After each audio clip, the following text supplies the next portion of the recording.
Hard Times by Charles Dickens. Book the First, Sowing, Chapter 5, The Keynote. Coketown, to which Messrs. Bounderby and Gradgrind now walked, was a triumph of fact. It had no greater taint of fancy in it than Mrs. Gradgrind herself. Let us strike the keynote, Coketown, before pursuing our tune. It was a town of red brick, or of brick that would have been red if the smoke and ashes had allowed it, but as matters stood, it was a town of unnatural red and black. Like the painted face of a savage, it was a town of machinery and tall chimneys, out of which interminable serpents of smoke trailed themselves for ever and ever, and never got uncoiled. It had a black canal in it, and a river that ran purple with ill-smelling dye, and vast piles of buildings full of windows, where there was a rattling and a trembling all day long, and where the piston of the steam engine worked monotonously up and down like the head of an elephant in a state of melancholy madness. It contained several large streets, all very like one another, and many small streets still more like one another, inhabited by people equally like one another, who all went in and out at the same hours, with the same sound upon the same pavements, to do the same work, and to whom every day was the same as yesterday, and tomorrow, and every year the counterpoint of the last and the next. These attributes of Coketown were in the main inseparable from the work by which it was sustained. Against them were to be set off comforts of life which found their way all over the world. The elegancies of life which made, we will not ask how much of the fine lady who could scarcely bear to hear the place mentioned. The rest of its features were voluntary, and they were these.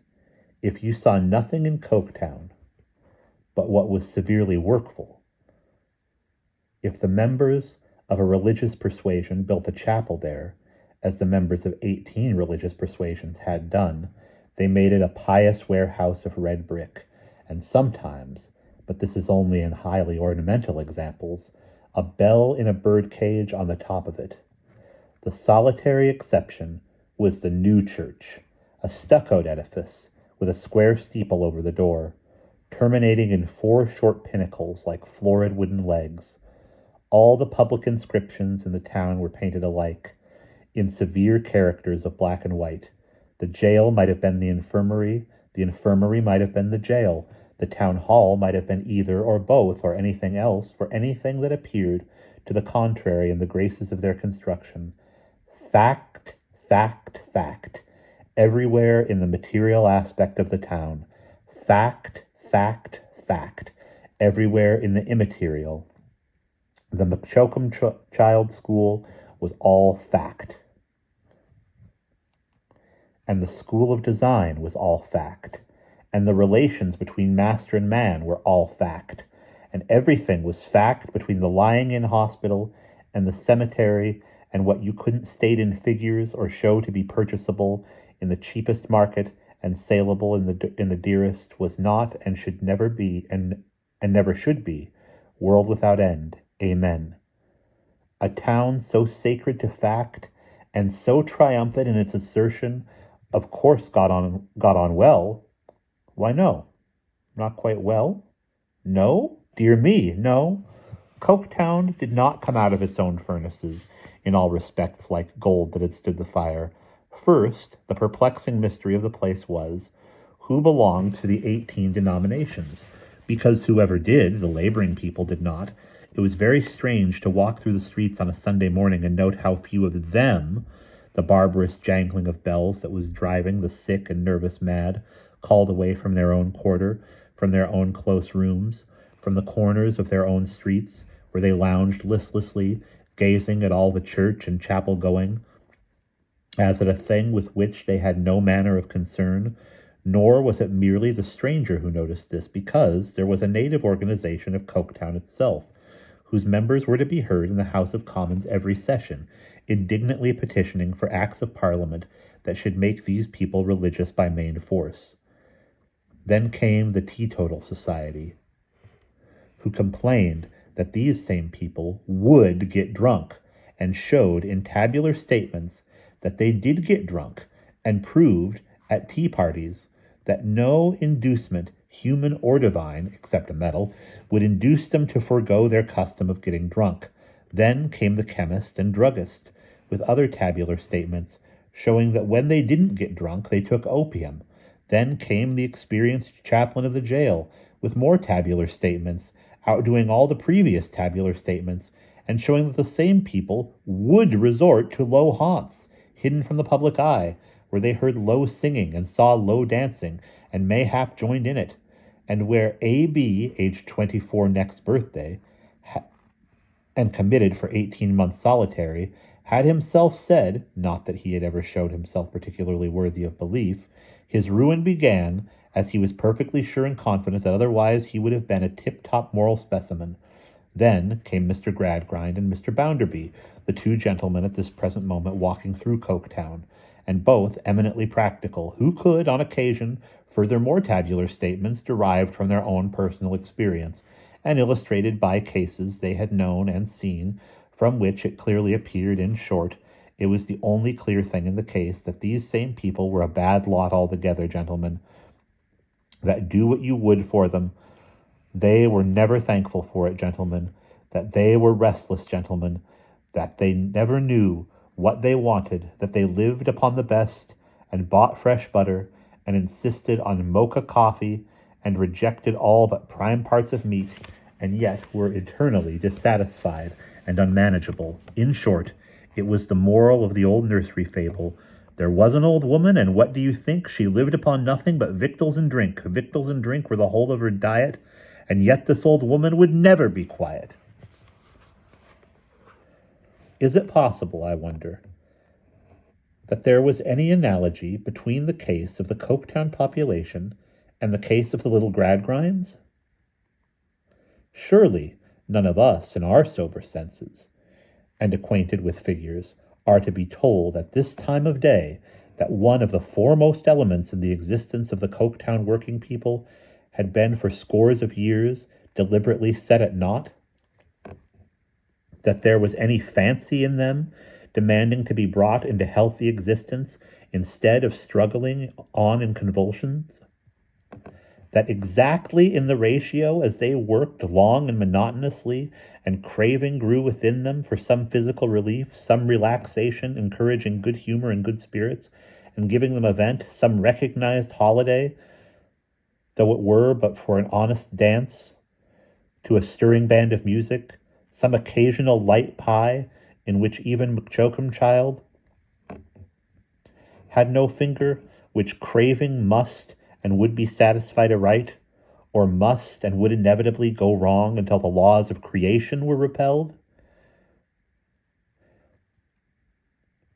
This man lives at Pod's End, and I don't quite know Pod's End, said Mr. Gradgrind. Which is it bound to be? Bounderby knew it was somewhere downtown, but knew no more respecting it, so they stopped for a moment, looking about. Almost as they did so, there came running round the corner of the street, at a quick pace, and with a frightened look, a girl whom Mr. Gradgrind recognized. "Halloa!" said he. "Stop! Where are you going? Stop, girl!" Girl number 20 stopped, then palpitating, and made him a curtsy. "Why are you tearing down the streets?" said Mr. Gradgrind, "in this improper manner?" I was run after, sir," the girl panted, "and I wanted to get away." "Run after?" repeated Mr. Gradgrind. "Who would run after you?" The question was unexpectedly and suddenly answered for her by the colourless boy, Bitzer, who came round the corner with such blind speed and so little anticipating a stoppage on the pavement, that he brought himself up against Mr. Gradgrind's waistcoat and rebounded into the road.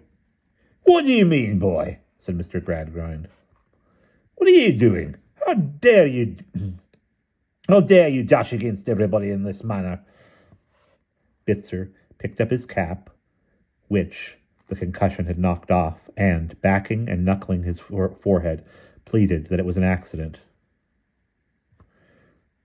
"Was this boy running after you, Jupe?" asked Mr. Gradgrind. "Yes, sir," said the girl reluctantly. "But I wasn't, sir." cried Bitzer. Not till she run away from me, but the horse riders never mind what they say, sir. They're famous for it. You know the horse riders are famous for never minding what they say, addressing Sissy. It's well known in the town as, please, sir, as the multiplication table isn't known to the horse riders. Bitzer tried Mr. Bounderby with this.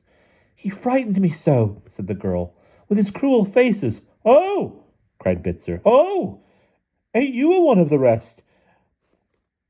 Ain't you a horse rider? I never looked at her, sir. I asked her if she would know how to define a horse tomorrow, and offered to tell her again, and she ran away. I ran after her, sir, that she might know how to answer when she was asked. You wouldn't have thought of saying such mischief yourself if you had been a horse rider, if you hadn't been a horse rider. Her calling seems to be pretty well known among 'em, observed Mr. Bounderby. You'd have had the whole school peeping in a row in a week. Truly, I think so, returned his friend. Bitzer, turn you about and take yourself home. Jupe, stay here a moment. Let me hear of your running in this manner any more, boy, and you will hear of me through the master of the school. You understand what I mean? Go along. The boy stopped in his rapid blinking, knuckled his forehead again, glanced at Sissy, turned about, and retreated. Now, gal, said Mr. Gradgrind, take this gentleman and me to your father's. We are going there. What have you got in that bottle you are carrying? Gin, said Mr. Bounderby. Dear no, sir, it's the 9 oils. The what? Cried Mr. Bounderby. The 9 oils, sir, to rub father with. Then, said Mr. Bounderby with a loud, short laugh, Ha! What the devil do you rub your father with 9 oils for? It's what our people always use, sir, when they get any hurts in the ring, replied the girl, looking over her shoulder to assure herself that her pursuer was gone. They bruise themselves very bad sometimes. Serve 'em right, said Mr. Bounderby, for being idle. She glanced up at his face with mingled astonishment and dread. By George, said Mr. Bounderby, when I was 4 or 5 years younger than you, I had worse bruises upon me than 10 oils, 20 oils, 40 oils would have rubbed off. I didn't get 'em posture making, but by being banged about. There was no rope dancing for me. I danced on the bare ground, and was larruped with the rope. Mr. Gradgrind, though, had enough, was by no means so rough a man as Mr. Bounderby. Mr. Gradgrind, though hard enough, was by no means so rough a man as Mr. Bounderby. His character was not unkind, all things considered.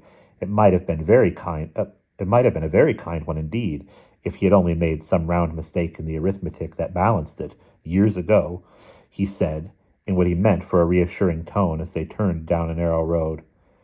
And this is Pod's End, is it, Jupe? This is it, sir, and, if you wouldn't mind, sir, this is the house. She stopped at twilight at the door of a mean little public house, with dim red lights in it, as haggard and as shabby as if, for want of custom, it had itself taken to drinking, and had gone the way all drunkards go, and was very near the end of it. It's only crossing the bar, sir, up the stairs, if you wouldn't mind, and waiting there for a moment till I get a candle. If you should hear a dog, it's only Merrylegs, and he only barks. Merrylegs and 9 oils, eh? Said Mr. Bounderby, entering last with his metallic laugh. Ha! Pretty well this for a self-made man. And that's the end of chapter 5.